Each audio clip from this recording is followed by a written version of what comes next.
तौर पे सवाल है कि बिहार में जहाँ इतनी परेशानी है, लोगों की समझ से समाज की चेतना दब गई है, मर गई है, उसमें चुनाव कैसे जीता जाएगा। कई लोगों को लगता है कि भैया प्रशांत किशोर तो चुनावी रणनीतिकार हैं, वहां तक तो ठीक है, लेकिन बिहार में जीतने की स्थिति कैसे बना पाएंगे। आपकी समझ में थोड़ा सा फेर है।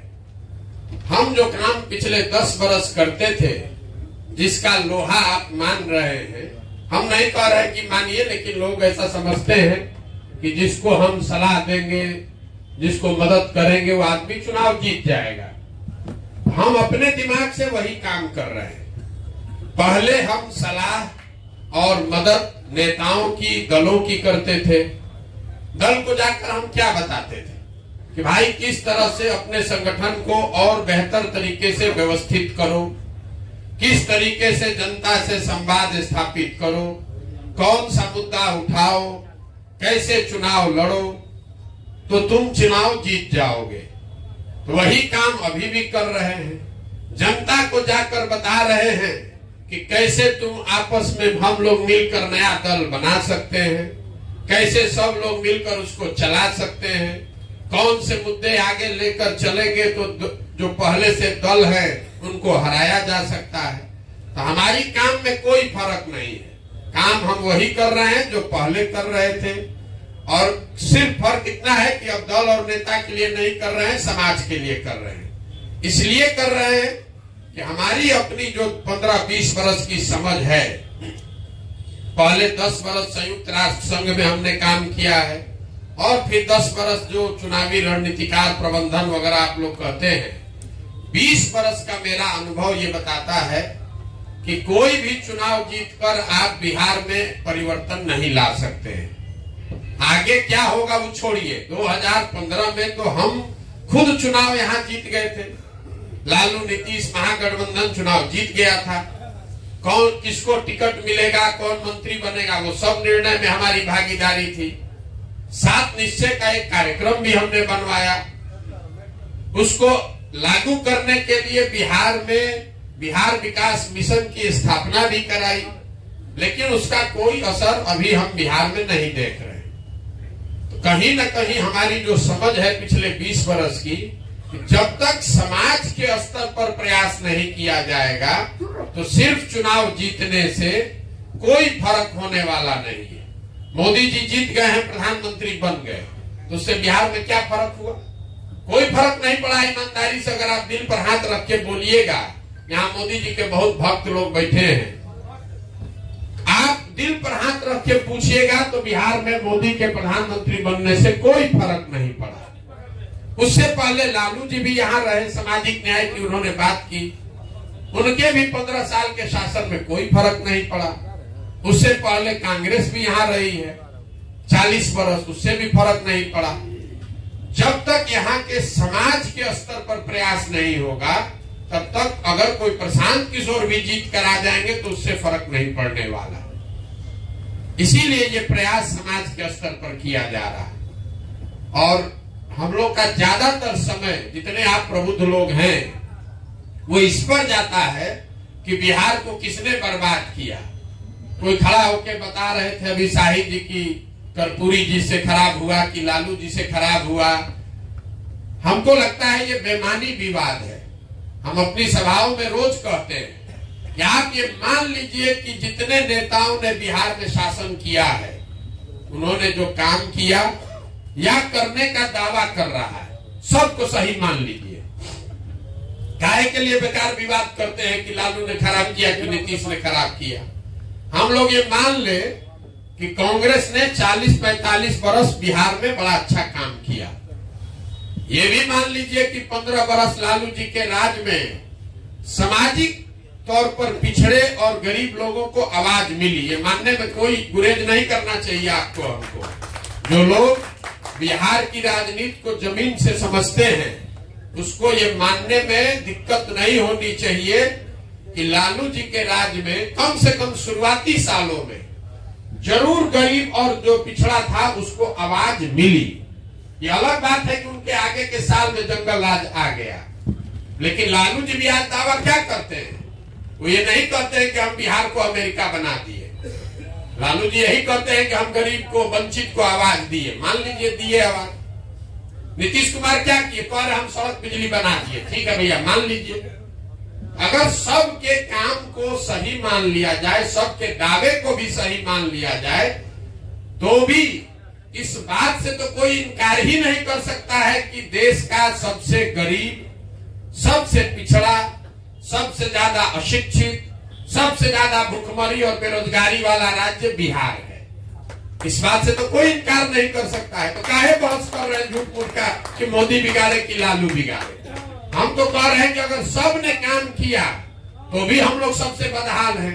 तो जिसको थोड़ी बहुत भी समझ है उसको ये समझ आ रहा है कि भैया जिस रास्ते पर हम लोग चल रहे हैं पिछले 50-60 साल से, उस रास्ते से चलकर तो बिहार का कल्याण नहीं होना है। तो रास्ता बदलना पड़ेगा। और हमें लगता है कि वो रास्ता समाज से होकर जाता है, दल से होकर नहीं जाता है। इसीलिए ये प्रयास कर रहे हैं। हम लोगों पर मामूली दबाव नहीं है। जहां पर जा रहे लोग कह रहे भैया तुरंत दल बनाइए, बिना दल बनाए बिना चुनाव जीते नहीं होगा। कितना दिन पैदल चलिएगा? जहां दरभंगा में यात्रा खत्म हुई, आदमी सोचता भैया जल्दी बताइए कौन चुनाव लड़ना है। ये चुनाव लड़ने का अभियान नहीं है। चुनाव लड़ना हमारी प्राथमिकता नहीं है। चुनाव लड़ना पड़ेगा, सरकार बनाने के लिए वो प्रयास करना पड़ेगा। आपकी चिंता है कि चुनाव लड़ना जीतना कैसे होगा बिहार में। हम आपको बता रहे हो हमारी चिंता नहीं है। चुनाव लड़ना 6 महीने का काम है। आप देखिएगा इसी बिहार में जलजला कर देंगे 6 महीने जब चुनाव लड़ने का आदमी कह रहे हैं भैया किसका वोट काटेंगे? एनडीए का काटेंगे कि महागठबंधन का काटेंगे? लाइए हम लिख के दे देते, दोनों को काट के साफ कर। ये अहंकार से नहीं बोल रहे, इसलिए नहीं कि हमको कोई अहंकार है। हमारे माता पिता, हमारे गुरुओं ने जो सिखाया है, जिस काम को लीजिए उसको पूरी ईमानदारी और मेहनत से कीजिए। जिस बंगाल का आप गुणगान करते हैं कि बंगाल में प्रशांत किशोर हरा दिए, यहाँ बैठा हुआ शायद ही कोई आदमी जानता होगा कि हम बंगाल गए मई 2019 में। हमारे पिताजी की मृत्यु हुई मई में, उसके 15 दिन के अंदर हम बंगाल गए और बंगाल से निकले मई 2021 में। 2 बरस जब कोरोना से आप भागकर घर में छुपे हुए थे, हम बंगाल में गांव-गांव में लगकर काम कर रहे थे, तब सफलता मिली। आप एक लाइन में पढ़ते हैं प्रशांत किशोर गए, बंगाल जीत के चले आए। अगर हम इतनी मेहनत कर रहे हैं, इसलिए कर रहे हैं कि हमको मालूम है कि ये बहुत कठिन काम है। ये आकर आप हमको मत बताइए कि बिहार को भैया सुधारना बड़ा मुश्किल है, जाति कैसे टूटेगा, लालू कैसे हारेंगे। बहुत कठिन काम है, इसीलिए बहुत बड़ी मेहनत भी करनी पड़ेगी। इसीलिए 3 बरस से घर परिवार छोड़कर रात दिन जितना 75 बरस में किसी ने मेहनत न किया हो, इतनी मेहनत कर रहे हैं। चुनाव जीतना मुश्किल नहीं है, मुश्किल ये है कि चुनाव सही लोगों के साथ जीता जाए। चुनाव तो आप किसी के साथ जीत सकते हैं। कल समीकरण बनाइएगा, चुनाव 6 महीना में उलट जाएगा। हम 2 जून 2015 को बिहार में आए थे। 18 नवंबर 2015 में बिहार चुनाव जीतकर चले गए। 6 महीना लगता है, उससे बात नहीं बनेगी। मुश्किल ये है बिहार में कि जो समाज में समझदार आदमी है, सही आदमी है, वो राजनीति में है ही नहीं। या तो उसको लोगों ने हाशिए पर ढकेल दिया, या लोग कहता है भैया इससे किनारे रहो, राजनीति में जाने से क्या होगा, ये तो सुधरने वाला नहीं है। ऐसे ही समाज के लिए बहुत सालों पर, सैकड़ों साल पहले ग्रीस के एक दार्शनिक थे, मैं हमेशा कोट करता हूं, प्लेटो। उन्होंने कहा था कि अगर समाज में समझदार व्यक्ति राजनीति में हिस्सेदार नहीं बनेगा, जो आपने अभी बात कही उसी से जुड़ा हुआ है, कि अगर जिस समाज में समझदार लोग राजनीति में नहीं आएंगे, उनको इस बात के लिए तैयार रहना चाहिए कि उनके बीच का कोई मूर्ख आदमी राजा बनकर उन पर शासन करेगा। बिहार में वही हुआ। पिछले 30-40 साल से जो भी पढ़ा लिखा समझदार है, नेतरहाट से पढ़ा हुआ बाहर जाके इंजीनियर बन गया, और जो यहाँ फेल हुआ वो यहाँ का राजा बन गया। इसीलिए ये दुर्दशा है। जिस नेतरहाट की आप तारीफ कर रहे हैं, nova Netarhat old boys association देश का शायद सबसे पावरफुल बॉडी है।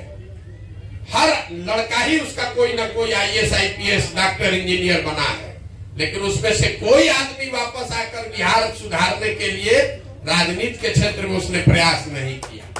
तो नेतरहाट का कोई आदमी आपको एमएलए नहीं मिलेगा। अगर नेतरहाट से पढ़े हुए 100 लोग एमएलए होते तो आज बिहार का ये दुर्दशा नहीं होता। तो जो फर्जी डिग्री बना के पास हुआ वो बिहार का नेता बन गया, और जो नेतरहाट से पढ़ के निकला वो जाके तमिलनाडु में आईएएस अफसर बन के तमिलनाडु को बना रहा है। तो ये प्रयास ये है कि जो प्रबुद्ध लोग हैं, जो समझदार लोग हैं, जो समाज के लिए जीने मरने का जज्बा रखते हैं, उनके पास साधन नहीं है, उनके पास पैसा नहीं है, आपके पास चुनाव लड़ने की समझ नहीं है, तो सब चिंता वो आप अपने भाई, अपने बेटे प्रशांत किशोर पर छोड़ दीजिए, लेकिन राजनीति में आइए। आप जीतिएगा अपनी ताकत से। हमारी भूमिका बस इतनी ही है कि पैदल वैदल चलने से कुछ नहीं होता है। हमने 10 बरस जो काम किया है वो नहीं किए होते तो 15 बरस भी हम चल देंगे तो इसमें से आधा आदमी भी नहीं आएगा।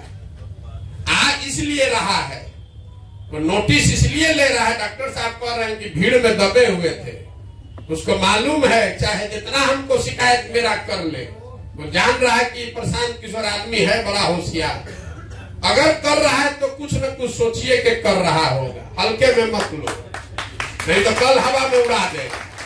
इसीलिए आया है, बुरा नहीं मानिएगा।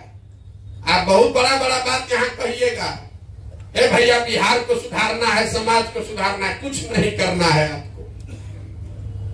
अगर हम 10 को चुनाव नहीं जीते होते तो 15 महीना हम पैदल चले या 15 साल पैदल चले, बिहार का आदमी उस पर भी हंसता, हम पर भी हंसता होगा। लेकिन हंसता है तो साथ में भी कहता लिखने भाई कुछ तो सोचे क्या आया होगा। हंस तो हम पर भी रहा है, आप हंसिए चाहे नहीं, हमारा घर वाला भी हम पर हंसता है। कहाँ गुर्बक वाला काम ले लिए हो। पहले कितना बढ़िया, आप न्यूज में भी देखे होंगे, प्राइवेट प्लेन हमको चंद्रबाबू नायडू भेजे कि आके मिलिए। न्यूज में चला रहा है कि प्रशांत किशोर लगता है बिहार छोड़कर चले गए, नायडू को एडवाइस कर रहे ना, खाली इसलिए बुलाए हैं कि आप किसी भी तरह हमारे खिलाफ इस बार मत आइएगा, इतने कहने के लिए गए थे ना। भैया हम बिहार में पदयात्रा करेंगे, आप चिंता मत कीजिए, आप लड़िए अपने हिसाब से। इतना आंच है काम का, इतना आंच है, भ्रम आपको फैला रहा है। हम तो पदयात्रा कर रहे हैं। आज हमको न्यूज छपा है किसी मैगजीन में कि प्रशांत किशोर पदयात्रा रोक के चंद्रबाबू नायडू को मदद कर रहे हैं। तो हमको प्राइवेट प्लेन भेज के ये बुलाने इसलिए बुलाए थे कि हम इतने आपसे चाहते हैं कि आंध्र प्रदेश में आप वापस मत आइए, हम लोग चुनाव जीत जाएंगे। हम जीत जाइए, हम कहाँ आ रहे हैं, हम तो वहां पदयात्रा कर रहे हैं, आप घबराइए नहीं, यही कहने गए थे। जब तक आप कुछ करके नहीं दिखाते हैं कोई आपका मानता नहीं है, कोई नहीं मानता है। हमारी भूमिका इस पूरे अभियान में एक कुम्हार की है। घड़ा जो है वो तो मिट्टी और चाक से बनेगा, कुम्हार कितना भी होशियार है घड़ा नहीं बना सकता है। लेकिन पूरी पदयात्रा के दौरान कुछ अच्छी मिट्टी, कुछ अच्छा चाक आप जैसे लोग मिल जाएंगे, फिर आपके पीछे मदद करेंगे, ताकत शक्ति बुद्धि लगाएंगे और जनता को समझाकर आपको जिता कर लाएंगे। उसमें कोई दिक्कत नहीं। लोग एकदम यहाँ त्रस्त है नया आदमी चुनने के लिए, खाली उसको दिक्कत यह है कि दिख नहीं रहा है। आप लोग जिस जाति की बात करते हैं, 100 में 80 आदमी कहेगा भैया कुछो कहिए, अंत में भोटवा तो जाते पर पड़ेगा। हम रोज आपको आईना दिखाते हैं, लेकिन लोग के दिमाग में ऐसा बैठा है मानने को नहीं तैयार है। यहाँ जितने आदमी बैठे हैं, आप ये बताइए मोदी जी को वोट बिहार की जनता ने दिया है कि नहीं दिया है? दिया है। भाजपा को नहीं दिया। लोग कहता है अरे मोदी जी का नाम नहीं रहता तो एमपी तो मुखिया नहीं जीतता, सब मोदी जी के नाम पर वोट पड़ा है। तो मोदी जी के जाति के कितने लोग इस बिहार में रहते हैं? एक भी उनके जाति का आदमी बिहार में नहीं रहता है। तो अगर हर आदमी जाते पर वोट दे रहा है तो मोदी जी को वोट कौन दे रहा है? लेकिन हम कहेंगे तो कहेंगे ना ना, हम तो धर्म को देता है, जात को नहीं ना दे रहा है, धर्म को नहीं दे रहा है। ये भ्रम मत पालिए कि हर आदमी जाते पर वोट दे रहा है। अगर आप पीतल और सोना दो चीज समाज में रखिएगा तो किसी भी जाति का हो सोना ही उठाएगा, पीतल कोई नहीं उठाएगा। अब जिम्मेवारी आप पर हम पर है कि जो विकल्प हम लोग जनता के सामने रखना चाहते हैं वो खरा सोना हो, तब न कोई चुनेगा। कहाँ किसी ने प्रयास किया है कि जनता ने उसको नहीं चुना है? हम लोग बिहार की जनता को बेकारे न गाली दे रहे हैं। अरे भाई, हमने आपने प्रयास कहाँ किया कि जनता ने आपको नहीं चुना? प्रयास हमको करने दीजिए, सब लोग आप लोग लगिए। हमारी अपनी समझ है कि यहाँ बिहार की जनता के चेतना पर धूल पड़ गया है, वो चेतना मरी नहीं है। जो डॉक्टर साहब ने कहा वो ठीक बात बताया। यहाँ के लोगों की समझ और समझदारी में कोई दिक्कत नहीं है। बिहार में, यूपी में लोगों को और कुछ आए चाहे नहीं, हम देश भर के लोगों के साथ काम करके अनुभव के आधार पर बता रहे हैं। यहाँ के लोगों की सामाजिक राजनीतिक समझ बहुत अच्छी है। यहाँ के आदमी को धंधा पानी नहीं आता है, पढ़ाई लिखाई में हम लोग बंगाल जैसे नहीं, तमिलनाडु जैसे नहीं है, धंधा पानी में गुजराती महाराष्ट्रियन जैसे नहीं है। लेकिन यूपी बिहार के लोगों को राजनीति की खूब समझ है। हमारी बात पर भरोसा नहीं है, किसी गांव में जाइए, आप अपने कॉलेजों में देखते होंगे, 4 आदमी को बैठाइए, केरल से लेके कश्मीर तक आपको राजनीति समझा देगा। हम आपको बता रहे हैं, पैदल चले, एक जगह हमको एक यादव जी मिले बूढ़े, हमसे फिलिस्तीन और इजराइल का राजनीति पूरा बता रहे थे, एकदम फटा हुआ कपड़ा में। बोले भैया, लोकसभा में मोदी को वोट देना है, यहाँ पर बिहार में नया व्यवस्था बनना चाहिए, लेकिन आपका राय लेना चाहते हैं गाजा वाला में जो हो रहा है इस पर क्या करना है। हमारा मुंह खुला रह गया। ये आदमी जिसके शरीर पर कपड़ा नहीं है वो फिलिस्तीन और इजराइल की राजनीति पर पूरी उसकी 15 मिनट तक हमको समझा रहे थे कि इजराइल में क्या हो रहा है, फिलिस्तीन में क्या हो रहा है। तो यहाँ लोगों को राजनीतिक समझ है, व्यवस्था के अभाव में, विकल्प के अभाव में हम लोग बेवकूफ दिख रहे हैं। बेवकूफ हम लोग हैं नहीं। एक बार रास्ता दिखेगा तो यहाँ के लोग समझदार हैं, वो अपने आप रास्ता चुनेंगे, आगे बढ़ाएंगे। जिस दिन लोगों को मोदी जी में जरा सा भी दिखा 14 में, तो सारा जात पात छोड़ के लोग भाजपा को दिया ना वोट। अगर यहाँ दिखेगा तो लालू जी को भी लोगों ने वोट दिया था ना किसी जमाने में, ये भाई ये आदमी गरीब का लड़का है, बिहार का कल्याण करेगा। उसी तरीके से अगर आप नई व्यवस्था बनाएंगे, नया विकल्प देंगे तो निश्चित तौर पर यहाँ लोग वोट देंगे। चिंता का कारण ये है कि समाज से अच्छे लोगों को, आप जैसे लोगों को इसमें लाया कैसे जाए। हमारा आधा से ज्यादा समय उसी में जाता है। यहाँ बहुत डॉक्टर लोग बैठे हैं, हमारे पिताजी भी डॉक्टर थे। तो जब चुनाव होता था, हमारे बाबूजी उस समय शाहपुर एक जगह है वहां पोस्टेड थे, जहां रामानंद तिवारी जहां से विधायक थे, बिंदेश्वरी दुबे वहीं से गए चुनाव लड़ने। हमारे पिताजी थोड़े प्रसिद्ध डॉक्टर थे वहां। तो जब चुनाव होता था तो हल्ला होता था कि डॉक्टर साहब इस बार चुनाव लड़ने वाले। हम लोग बच्चे थे, देखते थे, हमारी माता जी धरना पर बैठ जाती थी कि जब तक बाल बच्चा पढ़ा नहीं है तब तक तुमको राजनीति में नहीं जाना है। वही हाल है। अब यहाँ जितना बड़ा डॉक्टर होगा, डॉक्टर साहब लोग कहते हैं कैसे आपका मदद करें। हमने कहा कि जिला से एक बढ़िया डॉक्टर निकाल के भेजिए जिसको नेता बना दिया जाए, जिसको एमएलए लड़ाए। 40 को अच्छा आदमी तो कम से कम एमएलए बन जाएगा।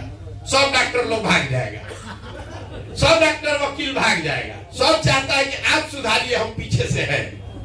कोई सामने आना नहीं चाहता है। वकील साहब के हम घर गए थे, 1 घंटा ये लोग सवाल जवाब किया, हमको आशीर्वाद दे रहे हैं, हमको शुभकामना दे रहे हैं, लेकिन ये नहीं कहे कि अच्छा भैया चलिए हम कल से खड़ा होते हैं। हम नहीं होंगे, हमारा ये साथी खड़ा हो। देखिए हौस रहेगा खड़ा। आपसे मदद यही चाहिए कि आपकी नजर में अगर समाज में कोई सही आदमी है, उसको हमसे जोड़िए, उसको बताइए। कभी जीवन में आपको कोई मिला हो कि अगर भैया ये आदमी एमएलए बन जाता, विधायक बन जाता तो अच्छा करता, उसको भेजिए हमारे पास, अब मौका है, चलो। प्रशांत किशोर अपने खर्चा पर, अपनी व्यवस्था से तुमको लड़ाएंगे। वो आए तो सही। बहुत ज्यादा मेहनत लगता है। जितना चलने में मेहनत नहीं उतना ही होशियार आदमी को समझाने में मानता ही नहीं। सब सुनेगा, सब बात कहेगा, फिर कहेगा ये भैया पत्नी तैयार नहीं हो रही। रोज का ये घटना है, रोज 2-4 गो से मिलते हैं, 2 घंटा सवाल। गरीब आदमी तो कह देता है ना भैया एकदम ठीक है, आप जैसे कहिएगा वैसे चलेंगे। एक सो कॉल्ड प्रबुद्ध आदमी है, उसको समझाना बड़ा मुश्किल है। 25 सवाल करने के बाद कहता है एकदम पूरी तरीके से आपके साथ है। हम कहते हैं ठीक है चुनाव लड़िएगा यहाँ से, तो पूछ के बताते एकदम मेरा मन है। 4 दिन के बाद आएगा, कहेगा ना कह रहा है कभी बेटा पास हो जाए उसके बाद चलेगा। तब तो भैया अभी मत छोड़ दीजिए, मन से हैं, आगे हम आ जाएंगे। ये होशियारी है लोगों की। सब आदमी सोच रहा है पहले कुछ हो तब देखा जाएगा, अभी तो पीछे से देखते हैं, अभी तो घूम रहे हैं क्या होगा। सब लोग लगिए, खाली बात कहने से कि बिहार बहुत खराब है सुधरने वाला नहीं। किसी न किसी को हिम्मत करके प्रयास करना पड़ेगा। हम ऐसा समझते हैं कि अगर हमारी हिम्मत नहीं पड़ेगी तो किसका हिम्मत पड़ेगा बिहार में। इसलिए हम अपना काम कर रहे हैं। 2 बरस लगे, 10 बरस लगे, करेंगे हम यही, और बिल्कुल किए बगैर मानने वाले नहीं। आप ये समझ लीजिए, कितना भी आदमी कह ले ये भाग जाएगा, नहीं रहेगा, बिजनेसमैन है, विचारधारा नहीं है, बिना किए मानेंगे नहीं। तमिलनाडु को तमिलनाडु के लोगों ने बनाया है ना, अन्ना दुरई पेरियार 20 बरस वहां संघर्ष किए तब न तमिलनाडु बना है। जब देश आजाद हुआ तो तमिलनाडु और बिहार बराबर का राज्य था। आज तमिलनाडु बिहार से 7 गुना ज्यादा आगे है। तब न हम लोग के लोगों को गाली दे रहा है। तो हम लोग 50-60 बरस से कुछ नहीं किए, दही चूड़ा दाल भात चोखा खा के सोए हैं, आजाद के नाम पर राजनीति किए हैं। लालू नीतीश जात खिला रहे हैं, मोदी जी 5 किलो भात खिला रहे हैं। बिहार के आदमी को कुछ नहीं चाहिए, बिहार के आदमी को कुछ नहीं चाहिए, जात और भात, इसका जुगाड़ है तो इसके आगे चिंता का बात नहीं है। लालू नीतीश नेता वो लोग समझ गया है, ये लोग को जात का डोज लगाते रहो, वोट देता रहेगा। अब मोदी जी जात के जात नहीं है हमारे पास, तो चलो भात का जुगाड़ कर देते हैं। नहीं तो दूसरा हथियार क्या है बिहार के लोगों को, तो उसको भात चाहिए, तो सबको 5 किलो अनाज का उपाय लगा दिए। अब 4 किलो अनाज ले रहा है, जो मजदूरी कर रहा था वो भी नहीं कर रहा है। ये दुर्दशा है। इतने आप प्रबुद्ध लोग बैठे हैं, कभी आप बैठ के सोचे कि भाई मोदी जी गुजरात में बुलेट ट्रेन बना रहे हैं, तमिलनाडु में जहां से एको MP नहीं जीता, वहां साल में 6 बार जाते हैं। बिहार की चिंता कभी नहीं किया उन्होंने। बिहार में कभी नहीं आए कि दरभंगा में चीनी मिल कैसे बनेगा, क्यों नहीं किए हैं? हम आपको बता रहे हैं क्यों नहीं किया। मोदी जी के साथ 3 बरस काम किए। आप गुजरात में जाइएगा, ऐसे किसी सभा में गांव में मोदी जी भी जाएंगे, तो वहां गुजराती जो आदमी है बिजनेस का उसको इतना समझ है, पहले बात अपने धंधा का करेगा। मोदी जी कैसे हमारा इनकम बढ़ेगा, कैसे हमारे गांव में रोड बना दीजिए कि हमारा भाड़ा कम लगे, फैक्ट्री कैसे लगेगा। तो मोदी जी को वहां काम करना पड़ता है। सारे नेताओं को आपने देखा होगा गुजरात में, सारा मंत्री विधायक मुख्यमंत्री सबको हटा दिए, नया आदमी लेकर आए। बिहार में कभी मोदी जी ने कुछ नहीं किया है, क्योंकि मोदी जी को भी मालूम है 5 किलो भात बनिए दिया रहा है और एक अयोध्या में मंदिर बनिए गया है। बिहार का आदमी कहता है मोदी जी चिंता मत कीजिए, अरे भेजिए ना गधा घोड़ा, किसको भी भेजिएगा, हम लोग जिता के भेज देंगे। 5 बरिस बैठ के जिस सांसद को आप और हम गाली देते हैं, उसी को जाकर फिर मोदी जी के नाम पर वोट देंगे। तो मोदी जी भी जैसे लालू नीतीश ने समझ लिया कि इस राज्य में लोगों को कुछ नहीं चाहिए, सिर्फ जाति चाहिए। आप बताइए, लालू जी ने जिन समाज को आवाज दी, जिसको कहते हैं कि हम सब गरीब को पिछड़े को आवाज दिए, उसी समाज के बच्चों को उन्होंने पढ़ने की व्यवस्था क्यों नहीं की? कभी बिहार में उन्होंने भूमि सुधार क्यों नहीं लागू किया? क्यों गरीब वंचित जो है पिछड़ा समाज है उसको जमीन मिल जाए, उसके लिए पूंजी रोजगार का व्यवस्था क्यों नहीं किया? लालू जी बुर्बक थोड़े ना है, आवाज दे दिया कि हमारा और हमारे बच्चों का नारा लगाते रहो, पैसा पूंजी शिक्षा नहीं दिया, कभी इतनी समझ न हो जाए कि आप अपना हक मांगने लगे। तो नेता ये समझ गया है, मोदी जी भी जान गए हैं कि भैया फैक्ट्री लगाएंगे तो लोग कहेगा एक गो काहे लग रहा है, गुजरात में 4 गो लग रहा है, अच्छा फैक्ट्री लगाइबे मत करो, भात दो 4 किलो अनाज दो। कभी आप सुने हैं गुजरात में कि 4 किलो अनाज के लिए मारा मारी हुआ हो? बिहार में जहां जाइए आदमी यही कह रहे भैया 4 किलो अनाज, राशन कार्ड नहीं मिल रहा है, 2000 रुपया लग रहा है राशन कार्ड में, उसके आगे सोचिए नहीं रहा है। उसको राशन कार्ड मिल जाए, उसके लिए देश में धरती पर वही सबसे अच्छा नेता है जो उसको राशन कार्ड बिना घूस के दिलवा दे। लोगों का शिकायत ही नहीं है कि नौकरी नहीं है, लोगों का शिकायत यह है कि जो राशन कार्ड मिल रहा है, फ्री राशन कार्ड, उसमें 2-2.5 हजार रुपया घूस लग रहा है। तो जब तक ये मानसिकता पर काम नहीं होगा तब तक बिहार नहीं सुधरेगा। बाकी अब जिसका और सवाल करना, हमने बहुत लंबा समय ले लिया उत्तर देने में, माफी चाहते हैं। अब सवाल जो है वो कीजिए। क्या प्लान है ये तो जब पदयात्रा खत्म होगी तभी जारी करेंगे, लेकिन एक आपको एक पहलू उसका बता रहे। दुनिया भर में जहां सबसे अच्छी शिक्षा व्यवस्था है, खासकर स्कैंडिनेवियन कंट्री जो है, फिनलैंड, स्वीडन, नॉर्वे, जहां सबसे अच्छी शिक्षा व्यवस्था है, वहां के मॉडल को जाकर आप अध्ययन कीजिएगा तो आप पाइएगा कि हर गांव, हर पंचायत, प्रखंड में अच्छा स्कूल बनाने का प्रयास नहीं किया गया है। प्रयास ये किया गया है कि अच्छा स्कूल बने और लोगों को स्कूल तक पहुंचाया जाए। तो बिहार में हम लोग का जो मॉडल है, हम लोग की सोच है कि हर गांव में स्कूल बनाने के बजाय, जो बात एक थोड़ा सा शाही साहब बता रहे थे, अगर हर प्रखंड में एक नेतरहाट के समक्ष आपको विद्यालय बनाना है तो उसका खर्चा करीब करीब बिहार में अभी आएगा 15,000 करोड़ हर साल का, जो कि संभव है। आप ऐसे मुंह कर रहे हैं, बिहार के शिक्षा बजट अभी है 40,000 करोड़। तो सोच ये है कि हर प्रखंड में हर साल कम से कम एक अच्छा स्कूल नेतरहाट के स्तर का बनाया जाए, ताकि 5 वर्ष में एक प्रखंड में 5 विश्व स्तरीय विद्यालय बने। और जो मैपिंग अभी हो रही है, कोई प्रखंड बिहार में ऐसा नहीं है जहां 5 सही जगह पर अगर विद्यालय बना दिया जाए तो 15 मिनट से ज्यादा किसी के बच्चे को अपने घर से स्कूल पहुंचने में नहीं लगेगा। तो पूरे प्रखंड में जो 25 विद्यालय चल रहा है उसको सबको बंद करके 5 अच्छे विद्यालय बनाए जाए और लोगों को स्कूल बस की सुविधा दी जाए ताकि लोग अपने बच्चों को स्कूल में भेजें। ये मॉडल है। जो बड़ी शिक्षा का विजन है उसका एक पहलू ये है। आप जैसे दिल्ली बॉम्बे में रहते हैं तो आपका बच्चा स्कूल कैसे जाता है? स्कूल बस से जाता है। 15 मिनट, 20 मिनट, आधा घंटा वहां स्कूल में गया, पढ़ के वापस आया। वो ज्यादा बेहतर व्यवस्था है, बजाय इसके कि हर गांव में वो विद्यालय के नाम पर आपने भवन बना दिया। जहां भवन बनाया वहां टीचर नहीं है, जहां टीचर है वहां भवन नहीं है, जहां दोनों है वहां पढ़ने की सुविधा नहीं है। कई लोगों को लगता है यहाँ की भैया खिचड़ी बट रहा है, इसलिए आपने भी कहा कि खिचड़ी बट रहा है इसलिए पढ़ाई नहीं हो रहा। आप हमको ये बताइए, 8वें क्लास के ऊपर किसी विद्यालय में तो खिचड़ी नहीं बट रहा है, वहां पर पढ़ाई क्यों नहीं हो रहा है?